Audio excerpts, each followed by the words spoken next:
Hello friends, welcome you all at our YouTube channel ICSE maths. Class 10th की जो mathematics है बेटा, उसको डिस्कस करना हमने स्टार्ट किया था। Chapter 1 and 2 we have already discussed at our YouTube channel. अगर आपने उससे रिलेटेड वीडियोस नहीं देखे हैं तो प्लेलिस्ट का लिंक आपको डिस्क्रिप्शन में मिल जाएगा बेटा। आप उस प्लेलिस्ट पे जाके अपने रिक्वायर्ड चैप्टर से रिलेटेड वीडियो को देख सकते हो। आज से हम जो चैप्टर 3 है बेटा क्लास 10th के सिलेबस का, शेयर्स एंड डिविडेंड्स, उसको स्टार्ट करने वाले हैं। इस वीडियो में इस चैप्टर से रिलेटेड जो बेसिक फंडामेंटल थिंग्स है जो आपको पता होनी चाहिए वो हम डिस्कस करेंगे।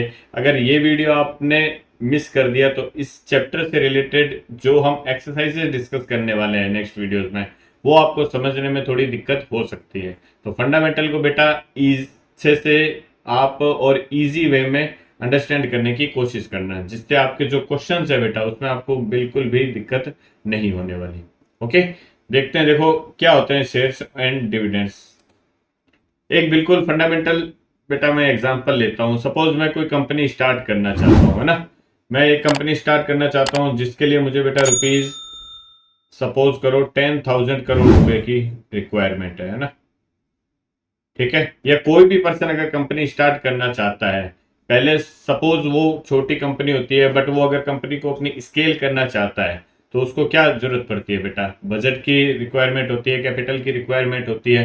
तो जो छोटी कंपनीज होती है, आपने सुना होगा आईपीओ लॉन्च करती है। आईपीओ क्या होता है बेटा? इनिशियल पब्लिक ऑफरिंग्स, है ना। इट मीन्स कंपनी जो है वो पब्लिक के लिए अपने दरवाजे खोल देती है कि कोई भी पर्सन अगर जिसके पास में पैसा है और वो हमारी कंपनी में इन्वेस्ट करना चाहता है, हमारा पार्टनर बनना चाहता है, तो वो हमारे शेयर्स को परचेज करके हमारा पार्टनर बन सकता है।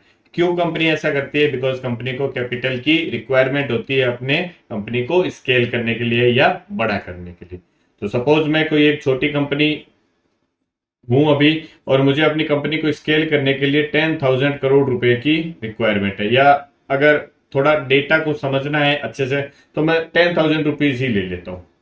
ठीक है, तो अब इतना अमाउंट बेटा किसी एक पर्सन के पास तो होगा नहीं 10,000 करोड़ का, या अगर मैं छोटा लेता हूं तो 10,000 रुपीज का, सपोज एक पर्सन के पास तो अमाउंट नहीं है इतना। ठीक है, तो कंपनी क्या करती है बेटा? जो भी अपना पूरा कैपिटल है, ये कंपनी का टोटल कैपिटल इतने की रिक्वायरमेंट है बेटा, है ना। तो कंपनी क्या करती है? अपने जो भी कैपिटल की रिक्वायरमेंट होती है उनको छोटे छोटे पैकेट्स में क्या कर देती है? ब्रेक डाउन कर देती है ना। तो सपोज मैं अज्यूम कर लेता हूं कि जो ये 10,000 रुपीज है, इसको कंपनी 1,000 पैकेट्स में क्या कर देती है, या 1,000 पार्ट्स में क्या कर देती है बेटा? ब्रेक कर देती है। ठीक है, तो ये जो कंपनी ने 1,000 पार्ट बनाए हैं अपने टोटल कैपिटल के बेटा, ये उस कंपनी के क्या हो गए? शेयर्स हो गए। आई बात समझ में? टोटल कंपनी की कैपिटल कितनी रिक्वायरमेंट है बेटा? 10,000 रुपीज की। उन्होंने इस पूरे 10,000 रुपीज को क्या कर दिया? 1,000 पार्ट्स में डिवाइड कर दिया। इट मीन्स जो 10,000 रुपीज है उसको 10,000 शेयर्स में कंपनी ने डिवाइड कर दिया। ओके, तो अगर कंपनी ने 10,000 रुपीज को 1,000 शेयर में डिवाइड किया है तो इट मीन्स ईच शेयर की वैल्यू कितनी हो जाएगी बेटा? टोटल कैपिटल अपॉन टोटल उसके पार्ट्स। ठीक है, तो ईच शेयर की जो वैल्यू हो जाएगी वो क्या हो जाएगी बेटा? 10,000 अपॉन 1,000। इट मीन्स रुपीज 10 क्या आ जाएगी बेटा? वैल्यू ऑफ ईच पार्ट, या I can say value of one share.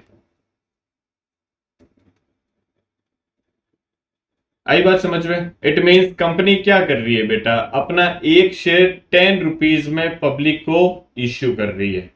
आई बात समझ में? तो कंपनी बेटा जिस रेट पे नॉर्मल कस्टमर को या फिर अपने शेयर होल्डर्स को शेयर देती है बेटा, वो जो वैल्यू होती है, वैल्यू ऑफ वन शेयर, उसको बेटा क्या बोलते हैं? फेस वैल्यू बोलते हैं।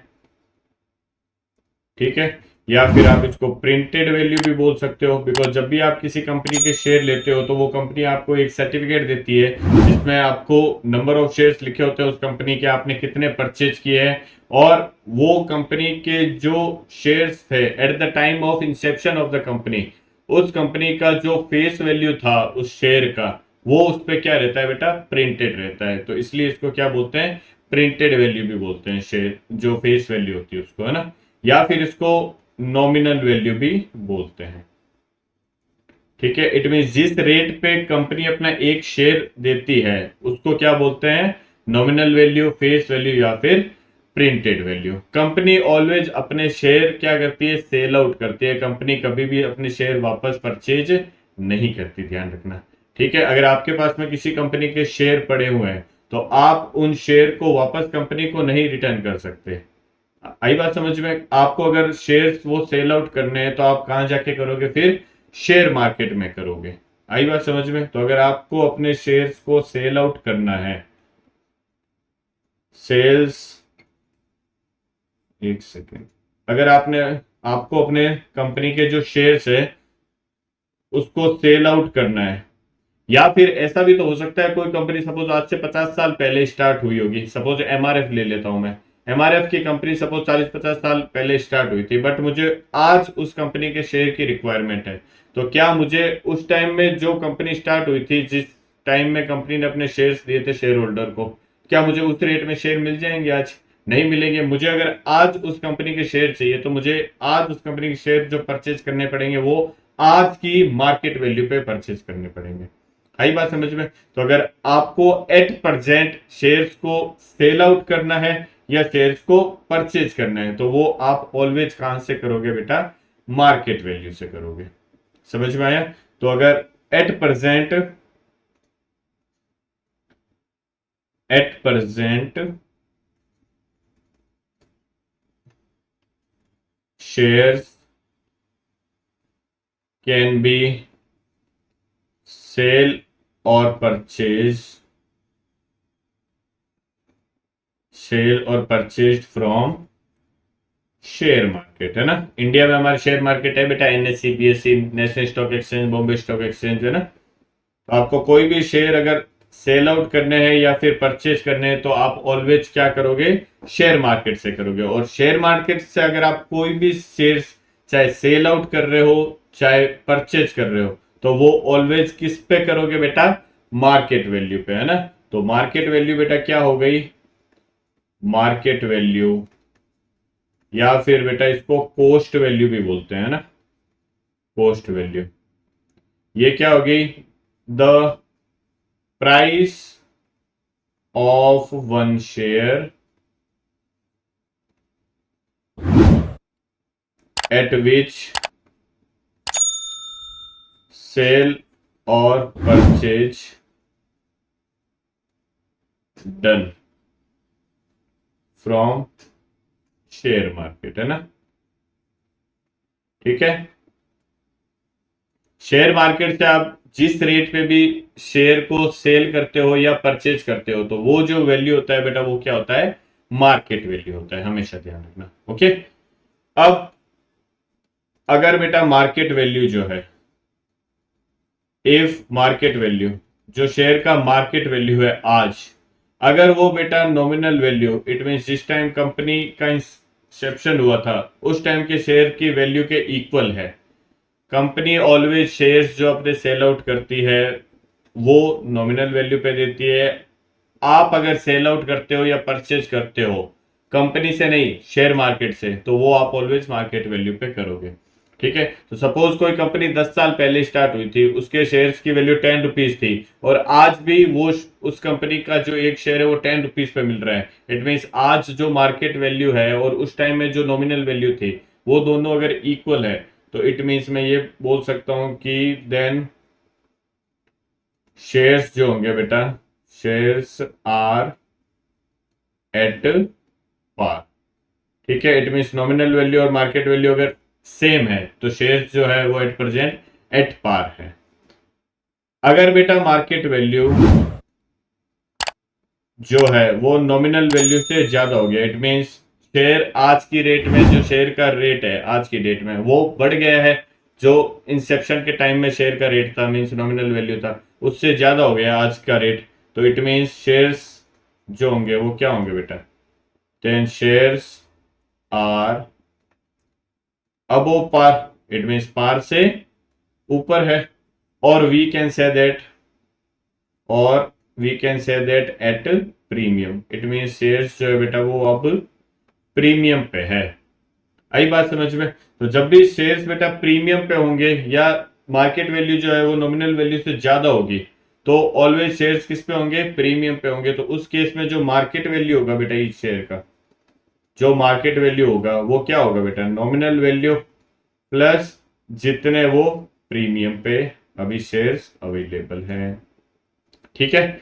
अब ये जो प्रीमियम है बेटा, इसका आपको या तो परसेंटेज गिवन हो सकता है या फिर डायरेक्ट रुपीज में भी दे सकते हैं। अगर परसेंटेज गिवन है तो बेटा प्रीमियम और डिस्काउंट जो होता है वो ऑलवेज नॉमिनल वैल्यू पे ही निकलेगा, ध्यान रखना।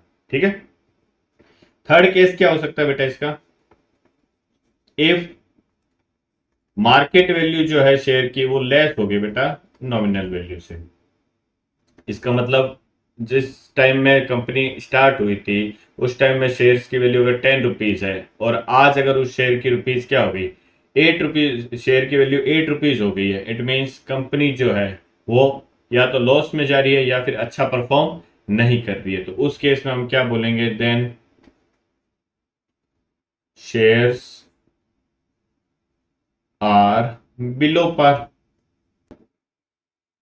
ठीक है।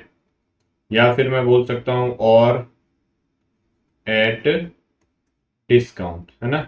या तो बिलो पार बोलेंगे या फिर हम डिस्काउंट पे बोलेंगे। तो डिस्काउंट पे बोल रहे हैं इट मीन्स मार्केट वैल्यू जो है वो नॉमिनल वैल्यू से कम हो गई है ना।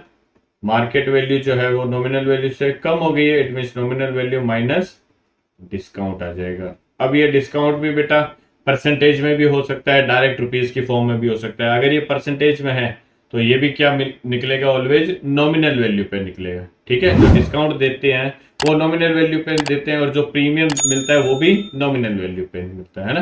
तो आप यहाँ पे एक नोट डाउन करके लिख सकते हो, premium and discount are always happened on always calculate on भी लिख सकते हो ना, ऑलवेज कैलकुलेट ऑन लिख दो यहाँ पे, always calculate on nominal value. आपको हमेशा नॉमिनल वैल्यू पे ही फाइंड आउट करना है। ओके। तो ये जो शेयर से रिलेटेड बातें थी बेटा वो हमने अभी तक डिस्कस की है। अब हम बात करते हैं बेटा डिविडेंड पे, है ना। बात करते हैं डिविडेंड।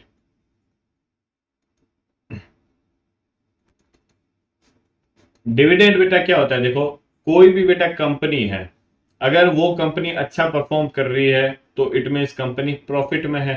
तो अगर कंपनी प्रॉफिट में होती है तो कंपनी वो जो अपना प्रॉफिट होती है उसका कुछ शेयर जो है, कुछ परसेंटेज जो है वो अपने शेयर होल्डर्स के साथ में बेटा शेयर करती है ना।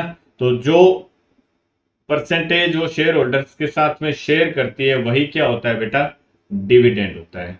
इट मीन्स कंपनी अपना प्रॉफिट अपने शेयर होल्डर्स के साथ में जो शेयर करती है वही क्या होती है, डिविडेंड होता है ना। तो the profit that company shares with its share holder, है ना। तो वो प्रॉफिट जो कंपनी अपने शेयर होल्डर के साथ में शेयर करती है वही क्या होता है बेटा, डिविडेंड होता है। अब डिविडेंड बेटा कंपनी शेयर कर रही है ना, तो कंपनी में जिस टाइम पैसे की रिक्वायरमेंट थी उस टाइम में जिस पर्सन ने भी जितना इन्वेस्ट किया होगा उसको उतने ही प्रपोर्शन में क्या मिलेगा, प्रॉफिट मिलेगा। समझ में आया। इट मीन्स मैं ये बोल सकता हूं कि अगर मुझे डिविडेंड फाइंड आउट करना है, ठीक है, तो डिविडेंड इक्वल टू क्या हो जाएगा, कंपनी डिसाइड करेगी कितना परसेंट मुझे शेयर करना है। इट मीन जितना परसेंट कंपनी शेयर करना चाहेगी वो डिविडेंड परसेंट आपको क्वेश्चन में गिवन होगा। ठीक है। इनटू ये डिविडेंड परसेंट किस पे निकलेगा बेटा, जितना आपने उस टाइम पे जब कंपनी को रिक्वायरमेंट थी आपने पैसा इन्वेस्ट किया है। समझ में आया। तो टोटल इन्वेस्टमेंट जो है, अच्छा कंपनी जब आपको शेयर देती है तो वो नॉमिनल वैल्यू के फॉर्म में देती है। इट मीन्स आपका जो टोटल इन्वेस्टमेंट हो गया वो क्या हो गया, टोटल नॉमिनल वैल्यू होगी। सपोज ईच शेयर 10 रुपीज का था, आपने 100 रुपीज शेयर लिए, तो टोटल इन्वेस्टमेंट कितना किया आपने, 1000 रुपीज का। तो वो आपका क्या हो गया, टोटल नॉमिनल वैल्यू। और उसी पे आपको क्या मिलेगा, जितना परसेंट डिविडेंड कंपनी दे रही है। ठीक है, तो D% into total nominal value. आई होप समझ में आया होगा। इसको मैं ऐसे भी लिख सकता हूं बेटा, D% into total nominal value है, तो टोटल नॉमिनल वैल्यू का मतलब nominal value of one share into number of share, है ना। तो इसको मैं ऐसे भी लिख सकता हूं, nominal value of one share into क्या आ जाएगा बेटा, नंबर ऑफ शेयर्स। तो ये आपका बेटा डिविडेंड का फॉर्मूला है और काफी इंपॉर्टेंट फॉर्मूला है, ये ध्यान रखना। ये हम through out the chapter use लेने वाले हैं। ठीक है, तो डिविडेंड बेटा ऑलवेज किस पे निकलेगा, डिविडेंड देती कौन है, कंपनी देती है। डिविडेंड क्या होता है, शेयर होल्डर का प्रॉफिट ही होता है एक तरीके से, जो कंपनी देती है। तो अगर कंपनी डिविडेंड दे रही है, इट मींस कंपनी ऑलवेज किस पे देगी बेटा, नॉमिनल वैल्यू पे देगी। बिकॉज कंपनी को जब पैसे की जरूरत थी तभी आपने उस टाइम इन्वेस्ट किया था, तो उस टाइम कंपनी ने आपको जो शेयर दिए थे वो किस रेट पे दिए थे, नॉमिनल वैल्यू पे। तो डिविडेंड भी आपको नॉमिनल वैल्यू पे मिलने वाला है। आई बात समझ में। अब सपोज अगर आप मार्केट में इन्वेस्ट करते हो, आई बात समझ में, मार्केट में अगर आप इन्वेस्ट करते हो तो मार्केट से आपको प्रॉफिट जो मिलेगा वो कैसे मिलेगा बेटा। प्रॉफिट अगर आपको फाइंड आउट करना है मार्केट पे, है ना, तो मैं यहां पे अगर प्रॉफिट निकालना चाहूं, प्रॉफिट इक्वल टू क्या होगा, प्रॉफिट जितना परसेंट मुझे प्रॉफिट मिलना है। यहाँ डिविडेंड क्या है, कंपनी दे रही है, प्रॉफिट क्या देगा, मार्केट देगा। तो यहाँ पे अगर मैं प्रॉफिट परसेंट लिख देता हूं इनटू, अब प्रॉफिट जो है बेटा आपको शेयर मार्केट से मिलना है, तो शेयर मार्केट में आप शेयर परचेज करोगे वो किस रेट पे करोगे, मार्केट वैल्यू पे करोगे। इट मींस प्रॉफिट अगर मुझे फाइंड आउट करना है तो प्रॉफिट परसेंट इनटू मैं क्या लिख सकता हूं यहाँ पे, टोटल मार्केट वैल्यू लिख सकता हूं। आई बात समझ में, टोटल जो भी मेरा प्रॉफिट आएगा, ठीक है, वो किसके इक्वल होगा, जो भी मेरा इन्वेस्टमेंट होगा उस पर जो मुझे प्रॉफिट परसेंट मिलेगा, तो उससे मैं क्या कर लूंगा, टोटल प्रॉफिट फाइंड आउट कर लूंगा। आई होप समझ में आया होगा, है ना।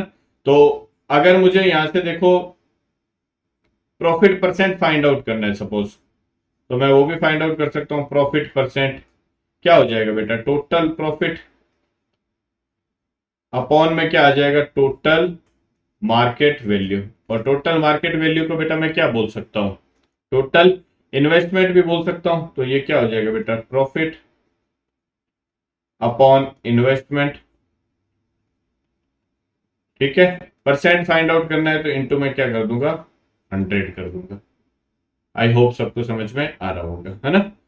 अब ये देखो, अगर मैं ये प्रॉफिट है, प्रॉफिट की जगह यहाँ पे आपको बेटा रिटर्न भी लिखा हुआ आ सकता है, ये रिटर्न भी यही होगा, रिटर्न परसेंट, या फिर आप इसको यील्ड परसेंट भी बोल सकते हो, सब सेम चीजें हैं। आई बात समझ में। तो अगर मेरे को टोटल इन्वेस्टमेंट की बात करनी हो अगर, ठीक है, तो टोटल इन्वेस्टमेंट कितना होगा बेटा, अगर आप देखो सपोज मैं आज कोई कंपनी का 100 रुपीज का शेयर परचेज करना चाहता हूँ, नंबर ऑफ शेयर में 10% करना चाहता हूँ ना, 10 शेयर जो है वो 100 रुपीज के मैं परचेज करना चाहता हूँ, तो टोटल इन्वेस्टमेंट मेरा कितना हो जाएगा, total investment equal to market value of each share into number of share. I hope समझ में आया होगा, है ना। तो टोटल मार्केट वैल्यू या टोटल यही इन्वेस्टमेंट ही तो है। आई बात समझ में। तो इसको आप ऐसे भी लिख सकते हो, प्रॉफिट परसेंट जो है इसको मैं क्या लिख सकता हूं, देखो ये जो प्रॉफिट है इसको फर्दर ऐसे भी लिखा जा सकता है, profit is equal to P% into total market value. It means market value of one share into क्या लिख सकता हूं बेटा मैं, नंबर ऑफ शेयर्स।